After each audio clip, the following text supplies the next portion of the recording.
کہ یہ جو موئے مبارک کا آپ دیدار کر رہے ہیں یہ کس کے موئے مبارک ہے؟ اللہ کے رسول صلی اللہ علیہ وسلم کے موئے مبارک ہے. اور ہم تک کیسے پہنچے انشاءاللہ العزیز قرآن اور حدیث کی روشنی میں اس کو بیان کروں گا. بخاری شریف میں ہے،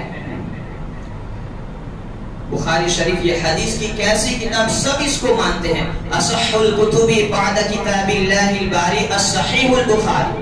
روئے زمین پر کلام پاک کے بعد اگر کوئی کتاب ہے وہ تو صحیح البخاری ہے. اور اسی بخاری شریف کی حدیث ہے کہ ان رسول اللہ صلی اللہ علیہ وسلم لما حلق رأسه كان ابو طلحة اول من اخذ من شعره. کہ اللہ کے رسول صلی اللہ علیہ وسلم نے اپنے سر مبارک کو جب حلق کروایا، جب آپ نے اپنے بال کٹوائے تو حضرت ابو طلحہ صحابی رسول یہ سب سے پہلے صحابی ہیں جنہوں نے حضور کے موئے مبارک کو حاصل کر لیا. بخاری شریف کے الفاظ ہیں کانا ابو طلحہ اول من اخذ من شعره. سرکار کے موئے مبارک کو پانے والے سب سے پہلے حضرت ابو طلحہ ہے. اسی طرح مسلم شریف کی حدیث ہے اللہ کے رسول صلی اللہ علیہ وسلم نے رمی جمار فرمایا، کنکریاں ماری وہ تینوں ستونوں کو، اس کے بعد قربانی کی اپنی جانب سے، اس کے بعد آپ نے حلق کروایا، آپ نے حجام کو بلا کر ایک جانب کے بال کٹوائے. اور پھر حدیث کے الفاظ ہے ثم دعا ابا طلحہ، میرے آقا نے حضرت ابو طلحہ صحابی رسول کو بلایا، فَأَعْتَاهُ إِيَّهُ، پھر وہ موئے مبارک آپ نے حضرت ابو طلحہ کو عطا فرمایا. اس کے بعد آپ نے دوسری جانب کے بال کٹوائے اور پھر حضرت ابو طلحہ کو وہ موئے مبارک دے دیے. دونوں جانب کے بال کٹوا کر حضرت ابو طلحہ کو دیے. اور حدیث کے آخر الفاظ ہیں میرے آقا ارشاد فرماتے ہیں فَأَقْسِمْهُ بَيْنَ النَّاسِ، اے ابو طلحہ یہ میرے موئے مبارک ہے لوگوں کے درمیان، تو اس کو تقسیم فرما دے. تو موئے مبارک کو تقسیم فرمانا یہ خود میرے آقا نے فرمایا ہے، بلکہ ہم نے تو صحابہ کرام کی عقیدت کو دیکھا ہے کہ جس چیز کو سرکار سے نسبت ہو جاتی تھی وہ صحابہ اس کی تعظیم کرتے تھے. صحابہ کرام اللہ کے رسول صلی اللہ علیہ وسلم سے جو چیزیں جو اشیاء منسوب ہوتی تھی جو جان سے اس کو پیار اور محبت کرتے تھے، اور دنیا و مافیہ سے وہ چیزیں ان کے لیے محبوب ترین ہوا کرتی تھی. اسی لیے جب سرکار دو عالم صلی اللہ علیہ وسلم جب بھی اپنے بال بنواتے تھے صحابہ کرام کا وہ نورانی قافلہ میرے آقا کی بارگاہ میں حاضر رہتا. اور حدیث کے الفاظ ہیں صحابہ کرام میرے سرکار کے ایک ایک بال کو اپنے ہاتھوں میں لے لیتے اور روئے زمین پر ان بالوں کو موئے مبارک کو گرنے سے آپ بچا لیتے تھے. تو اگر موئے مبارک کی حفاظت کرنا، اس کا ادب کرنا، اس کی تعظیم کرنا اگر واقعی میں یہ منع ہوتا، ناجائز ہوتا، تو حضور کبھی بھی ایسا کام کرنے کی اجازت اپنے صحابہ کو مرحمت نہ فرماتے. اس لیے کہ سرکار دو عالم صلی اللہ علیہ وسلم کے سامنے اگر کوئی غلط کام کرے اور آپ نبی ہونے کے ناطے خاموش رہے، یہ آپ کا منصب نہیں ہے. تو میرے آقا نے خاموش رہ کر بتا دیا کہ قیامت تک آنے والا میرا امتی جو ہے اس پر یہ اس کی ذمہ داری ہے کہ میرے موئے مبارک کی تعظیم کرے. بلکہ مولا علی مشکل کشا کرم اللہ وجہہ الکریم تو فرماتے ہیں کہ اللہ کے رسول صلی اللہ علیہ وسلم نے آپ نے موئے مبارک کو ہاتھ میں لیا، اپنے دست میں لیا اور کہا من ادا شعرۃ من شعری فالجنۃ علیہ حرام. جس نے میرے بالوں میں سے ایک بال کی بے ادبی کی اس پر خدا کی جنت حرام ہے. آئیے اسی موئے مبارک کی کچھ برکتیں بھی آپ سماعت کریں. حدیث سے بہت ہے لیکن کافی ہے یہ ماننے والوں کے لیے. اور میں نے جو حدیث پیش کی اس کو ابن حجر اسقلانی شرح صحیح البخاری فتح الباری میں مسلم شریف کے حوالے سے ذکر کرتے ہوئے پھر کہتے ہیں وَفِيهِ التَّبَلُّقُ بِشَعْرِهِ اسی مسلم شریف کی حدیث سے یہ ثابت ہوتا ہے کہ سرکار کے منہ مبارک سے برکت حاصل کی جائے، اور اسی برکت کو حاصل کرنے والی ایک حدیث اور آپ سماعت کریں۔ حضرت عثمان بن عبداللہ یہ بیان کرتے ہیں، یہ بھی بخاری شریف کی حدیث ہے۔ بخاری پڑھ کے بھی شان محمد عربی سمجھ نہ پائے تو پھر پڑھا کیا ہے؟ کہتے ہیں حضرت عثمان بن عبداللہ کہ میری بیوی نے مجھے پانی کا ایک پیالہ دیا اور کہا کہ حضرت ام سلمہ کے پاس لے جاؤ، اور کہتے ہیں کہ میری بیوی کی یہ عادت تھی کہ جب کسی کو نظر لگ جاتی، جب کوئی بیمار ہو جاتا تو پانی کا پیالہ دیتی اور حضرت ام سلمہ کے پاس بھیجتی، اور حضرت ام سلمہ رضی اللہ تعالی عنہا کے پاس سرکار کے منہ مبارک تھے۔ حضرت ام سلمہ وہ چاندی کی ڈبی میں سے میرے آقا کے وہ گیسوے مبارک، وہ زلفے مبارک، وہ منہ مبارک، وہ ریش مبارک کے بعد جو بھی ہے وہ آپ نکالتی، وہ پانی میں آپ ڈالتی اور اس کو اچھے سے ہلاتی، اور پھر جو بیمار ہوتا اس بیمار کو وہ پانی پلا دیا جاتا، وہ بیمار شفا یاب ہو جاتا۔ تبھی بھی دو عالم کے منہ مبارک کی یہ تاثیر ہے، اسی لیے ہم یہ منہ مبارک کی تعظیم کرتے ہیں، اس کا ادب کرتے ہیں، اس کو تبرکاً اپنے پاس رکھتے ہیں۔ بلکہ حضرت خالد بن ولید تو فرماتے ہیں کہ میرے پاس میری قسمت کے سرکار کی پیشانی مبارک کے چند بال مجھے بھی مل گئے، اور میں نے وہ مبارک بالوں کو اپنی ٹوپی میں سلوا لیا، اور پھر وہ ہمیشہ میں اپنے ساتھ ہی رکھتا تھا۔ ٹوپی پہنتے تھے اور ٹوپی میں آپ نے منہ مبارک کو حفاظت اور تبرک کے طور پر اپنے ساتھ آپ رکھتے تھے۔ کہتے تھے کہ میں نے عمر پر جہاد کیا، جنگیں لڑی، اور یہی منہ مبارک کی برکت تھی کہ اللہ تعالیٰ نے مجھے فتح نصیب کی۔ تو ایسا ہی ایک واقعہ بھی آپ نقل کرتے ہیں، کہتے ہیں کہ جنگ یرموک میں ایسا ہی واقعہ پیش آیا کہ جنگ یرموک میں جب کافروں کا سامنا ہوا اور ایک کافر کے سامنے ایک کافر کا جب مقابلہ ہوا، اور مقابلہ تھوڑی دیر تک چلتا رہا، یہاں تک کہ میرے گھوڑے کو ٹھوکر لگنے کی وجہ سے وہ گھوڑا گر گیا اور میں بھی نیچے گر پڑا، یہاں تک کہ وہ کافر میری پشت پر سوار ہو گیا، اور یہی ٹوپی میرے سر سے نکل کر دور جا گر پڑی۔ میں نے آواز دی کہ میری ٹوپی مجھے دے دو، خدا اس پر رحم کرے جو مجھے میری ٹوپی دے دے۔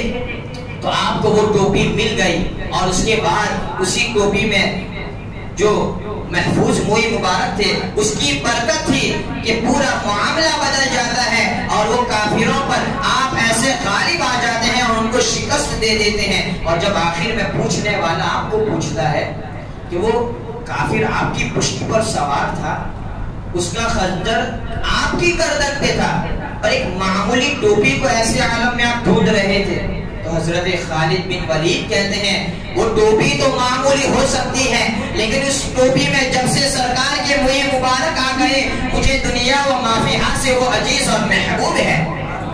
تو اتنی ادب کیا کرتے تھے، تو ہر جگہ یہ منہ مبارک کی برکتیں حاصل کی ہے۔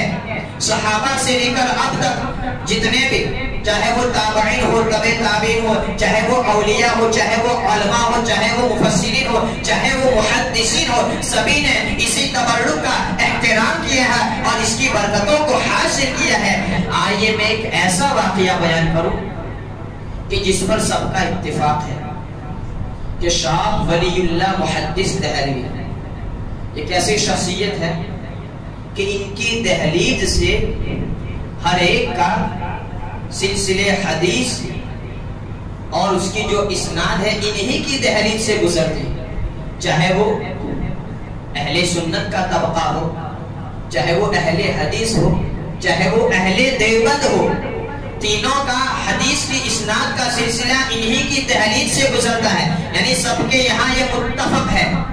آپ انفاس العارفین میں اپنے والد شاہ عبد الرحیم کا واقعہ نقل کرتے ہیں اور کہتے ہیں کہ میرے والد ایسے بیمار ہوئے اور ایسا بخار آیا کہ وہ اپنی حیات زندگی سے نا امید ہو چکے، یہاں تک کہ انہوں نے سمجھ لیا کہ یہی آخری ایام ہے، لیکن قسمت کا تارا چمک اٹھا، آپ کے اوپر غنود کی طاری ہو گئی اور آپ نے آواز سنی کہ سید المرسلین تمہاری علالت کے لیے تشریف لا رہے ہیں، اور کہا کہ جس جانب تمہارے پاؤں ہیں اسی جانب آنے والے ہیں. تو آپ نے اشارے سے جو آپ کا جو بستر تھا جہاں پر آپ لیٹے ہوئے تھے اس کو آپ نے اس کا رخ بدل دیا کہ جہاں سے سرکار تشریف لا رہے ہیں وہاں میرے قدم اور میرے پاؤں نہ ہو. اور اللہ اکبر، اللہ کے رسول صلی اللہ علیہ وسلم تشریف لاتے ہیں، سرحانے کے پاس آتے ہیں، اور شاہ عبد الرحیم بیان کرتے ہیں خوشی کے مارے میری آنکھوں سے آنسو جاری ہو جاتے ہیں. سرکار کا وہ پیشانی پر ہاتھ پھیرانا تھا، کہاں بیماری گئی کہاں بخار گیا پتہ ہی نہیں چلا، یہاں تک کہ سرکار نے مجھے صحت یابی کی دعا دی، میری لمبی عمر کی دعا دی. لیکن اسی عالم میں مجھے یہ تصور ہوا، مجھے یہ خیال آیا کہ برسوں سے یہ تمنا تھی کہ کاش ان کے سرکار کے منہ مبارک مجھے بھی مل جاتے.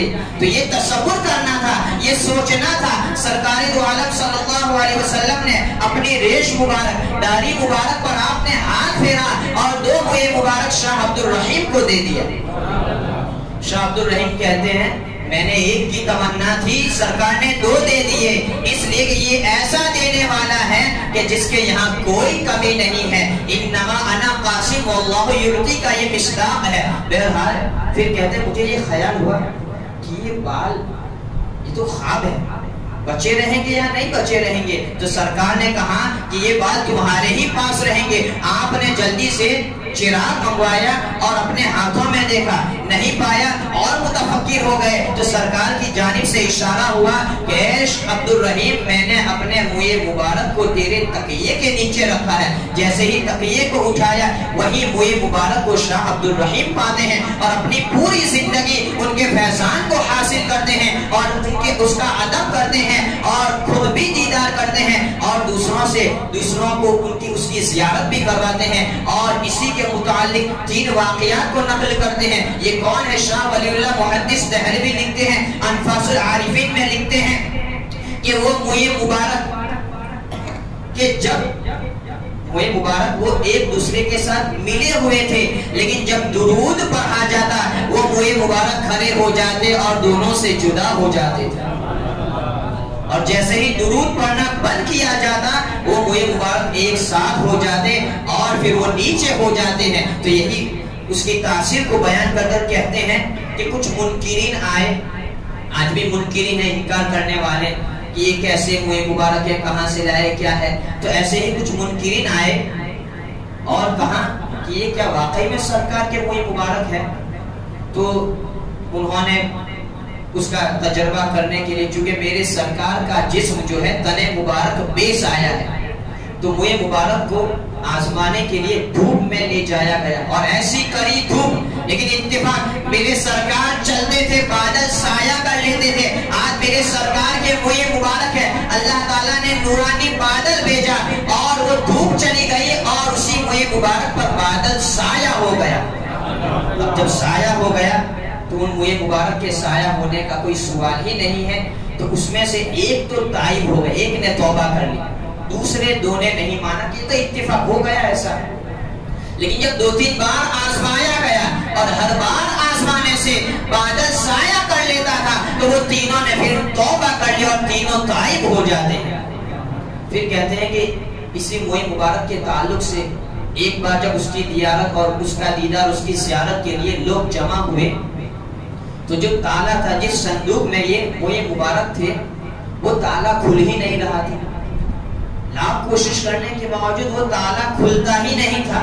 میں نے مراقبہ کیا تو مجھے پتا چلا کہ جو زیارت کرنے والے لوگ ہیں اس میں سے ایک شخص جو ہے وہ جنابت کی حالت میں ہے، وہ پاک نہیں ہے. اور میں نے کہا کہ جس کا غسل صحیح نہیں ہے وہ یہاں سے چلا جائے. تو جس کے سینے میں کھوٹ تھی وہ جیسے ہی نکل گیا اور ادھر تالا کھل جاتا ہے. تو یہ اتنے ادب والے، یہ اتنے پاکیزہ، یہ اتنے طاہر اور یہ اتنے مبارک بال ہے اور اسی کا فیضان آج ہم تک چلا آ رہا ہے اور اس کا فیضان ہم حاصل کر رہے ہیں۔ اور جو صحابہ کرام کے پاس موئے مبارک تھے انہوں نے ان موئے مبارک کو کیا بنایا؟ حالانکہ وہ صحابہ کرام جو نمازیں پڑھنے والے، روزہ رکھنے والے، قیام کرنے والے، تلاوت کرنے والے، خانہ کعبہ کا طواف کرنے والے، لیکن انہوں نے اپنی عبادت کو اپنا آخری سہارا نہیں بنایا، بلکہ حضرت انس بن مالک یہ وصیت کرتے ہیں، حضرت ثابت بنانی کو کہتے ہیں کہ جب میرا انتقال ہو جائے میرے پاس سرکار کے موئے مبارک ہے، میری زبان کے نیچے انہی موئے مبارک کو رکھ دیا جائے۔ اور آپ کے ساتھ پھر ایسا ہی کیا گیا۔